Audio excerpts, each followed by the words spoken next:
Another time, another video, and another hour, and more continuous bullshit. Sorry, just woke up. Now, as most of you already know, the PlayStation 1 is beating Xbox One. No shit. And of course, you got a couple of Xbox fans being idiots, and you got a couple of PlayStation fanboys being idiots. Particularly one guy saying, "Oh, the reason why EA is giving also so much love to PlayStation." I mean, the guy's not completely stupid, but he did this. This didn't make any sense. He said, because Battlefield 1 and 2 sold well on PlayStation. Um, you do know that Battlefield 1 and 2 came out in the PlayStation, I believe, 1 and 2 era. I mean, the PlayStation 2 era. And there is no Battlefront 3 on the PS3 or PlayStation 2 or anything because it's now finally coming out on PlayStation 4, which means that there was an entire almost decade, well, of Battlefront games that were never made. Yeah, no, I fucked that up. But anyways, and I don't think EA looks at extremely old games as the reasons to why they did this. EA did this because, well, you remember when Xbox One first came out and EA was kissing Microsoft's ass. And the reason why they were kissing Microsoft's ass is because back in the day, the PlayStation 3 was a complete catastrophe, and the Xbox 360 just more and more and more money. It was just rolling out with the cash. Of course, back then, Sony made the mistake of supporting PlayStation and not seeing that of course, the PlayStation 3 went down in a ball of flames, and, and the same thing happened with Xbox One. Except, Xbox One, Microsoft was. The thing about the Xbox One is I think Microsoft was planning on they were planning on making the hardware, and that EA, I mean, not in the first year when the Xbox One came out, but if the whole DRM thing was successful and everybody loved the Xbox One, I think they were planning on giving all their rights to probably EA and have EA produce all their games. Of course, as you know, well, the DRM pretty much stopped all that, and Xbox One sales dropped even below the Wii U. And of course, the infamous "let's show the price is right" on the Xbox One instead of actual games. That actually happened. But as we all know, the Xbox One went down in a ball of flames. Mainly because, DVRs are slowly starting to be faded out in favor of, I don't know, streaming television. I mean, HBO and Showtime are having subscription services now. Even though, and yes, HBO now will be coming to all the other consoles as soon as their exclusive deal with Apple is done with. But, anyways, as the sales went on and EA, looked at their sales, I mean, Garden Warfare, when it finally came out on PlayStation 4, sold better on PS4. Dragon Age Inquisition, which, had Jaws of Harkonnen come out exclusive on the Xbox One, sold better on PS4. Battlefront 4, and even Hardline. Those games sucked. Horrible. I played 4 and that was a mistake. And I'm not playing Call of Duty. No, I'm not doing clone games upon clone games. But guess what? Sold better on PS4. So when you look at that and you realize that all the EA games sold better on their PS4, even though they don't have EA Access, which, the reason why Sony turned it down was because of PlayStation Now, and both PlayStation Now and EA Access are a pile of shit. Mainly because Sony fucked up with their cell processor, and now Sony is slowly starting to turn down the PlayStation 3 manufacturing in favor for more PlayStation 4 manufacturing, and slowing down production of cell processors. because Sony's PlayStation is the only hardware that has a cell processor. I mean, the TVs no longer carry them, computer parts no longer carry them.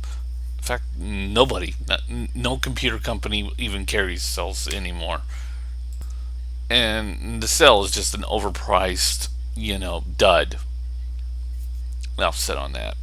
But I will say that the PlayStation 3 is the only product, or the only tech product right now that has a cell. That's it. Nothing else carries the cell processor anymore. And Sony is slowly shutting down those cell processing plants. But it's easy to see why EA is going with PS4. It's just a selling machine. I mean, that's where EA games are selling. I mean, yeah, like I said, they got that early access crap on Xbox One, but looking at EA, I think they're going to. I mean, or seeing how EA is going right now, I think EA is going to take that EA early access and just shut it down. It's not working at all. I mean, all they got is PCs, which aren't selling well, and Xbox One, which isn't selling well. And EA Access is just becoming more and more bare. And I think it's just mainly due to the fact that the popular console said, no, we're not going to have it.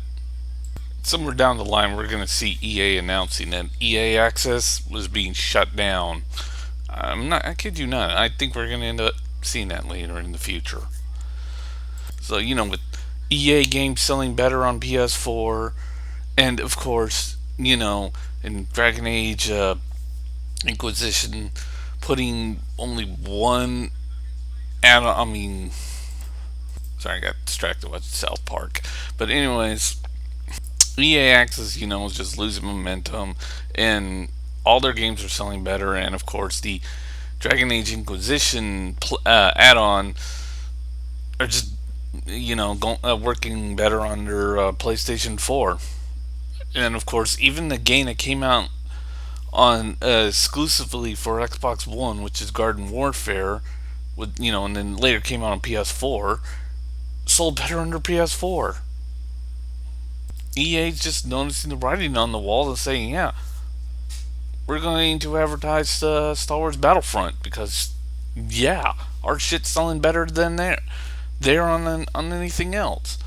And then, then you get really into some really stupid conversations, and I hear some of the dumbest people say some of the most dumbest things in my entire life, especially when they don't know, and they can't distinguish a Japanese game from an American game, or gaming industry that's not even American or made in the U.S. Like one guy who's basically running around saying like only American games are successful, and he's holding up the Assassin's Creed game, and I'm just standing there and like, ow, my head. First of all, most of their developers are in Canada, and not forgetting that Ubisoft is a company in France. I'm not kidding. Look it up. And then, and someone else like, oh yeah, only U.S. games made and developed in the U.S. And he's holding up Batman Arkham Knight, and I'm just like, well, you've already failed. Yes, Warner Brothers is an American company, and yes, most of the actors they got for that game came from the anime series, which was all produced in America. And hell, even the guy who wrote the first two Arkham games, Paul Dini, is from the U.S. before he was systematically fired for no reason from DC, and then they came up with Arkham Origin and Arkham Knight, which story was pretty awful, which Paul Dini had nothing to do with those. But most of you don't know. Well, first of all, let's look at Arkham Origins, which was made by Rocksteady. Arkham Origins was made by a development company Warner Bros. Bought in Montreal, and called it Warner Bros. Montreal. And what's significant about it is that if you look up Montreal, you will find out that it's in Canada, not in the US. And then you got, well, the rest of the Arkham games, like all made from Rocksteady, which is in that wonderful state of Great Britain in the UK. Oh wait, that's not a state, that's a country. Or haven't you realized that all the guys who worked on the game and were developing the game had all British accents? Of course, my favorite one is that when they were showing like Donkey Kong Country as being one of those crappy Japanese games, and Metroid Prime and Super Mario Kart 7 and 8, which were all made by Retro Studios, which is an American company in Texas. Yes, Nintendo owns them, but their office is located in Texas. Actually, Mario Kart 8 was made by Namco Bandai along with Nintendo, but Mario Kart 7. But they also did the remake of Donkey Kong Country. Yeah, not exactly Japanese, is it? You know, when you look at half of Nintendo's titles, you'll be surprised at what was actually American and what really wasn't. Because when you begin to look at it, you realize, yeah, it kind of does look like a Japanese game, but it really was actually made by Americans. Go figure. And of course, the best part is how they're saying that Japanese MMOs are the most hated MMOs of all time. And I'm like, then what about that clusterfuck known as, oh, I don't know, Elder Scrolls Online when it first came out? And they had to reboot that whole game, just like what happened with the new Final Fantasy game. Remember that online Final Fantasy game where it first came out and it completely bombed and was such a terrible piece of shit they had to restructure the whole game? Well, they didn't restructure all of Elder Scrolls. What they had to do was restructure, the money systems and the combat and the fact that when you were killing bosses in that game, you were getting the equivalent of, let's say, 1 copper coin, and in Elder Scrolls Economy, that's 1 cent. And that was what killing everybody in Elder Scrolls. Anybody, including hard to get bosses. You were just getting, and their mounts were like thousands and thousands of gold. That game was a fucking wreck when it came out. Or how about APB? That little MMO game that came out, All Points Bulletin, where you could play as a cop or a robber. And it bombed so hard that the original development company went out of business. Of course, Deep Silver now owns it, and they're going to put it on PS4 and Xbox One. Oh, yeah. Only Japanese MMOs are the ones that crash so hard. Oh, really? I mean, I'm not a big fan of Japanese MMOs, but or JRPs or whatever.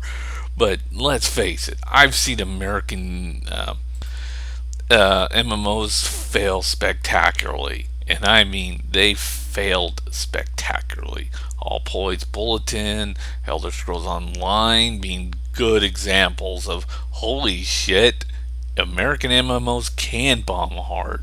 And hell, one bombed so hard they brought the development company down and bankrupted the whole damn thing. And then, and then they'll probably say something stupid like, well, it's mostly with the RTS games or the real time strategy games. Oh, yeah? How's Kingdom of Amalur doing? Oh, still owned by Jersey? See you next time, dumbasses.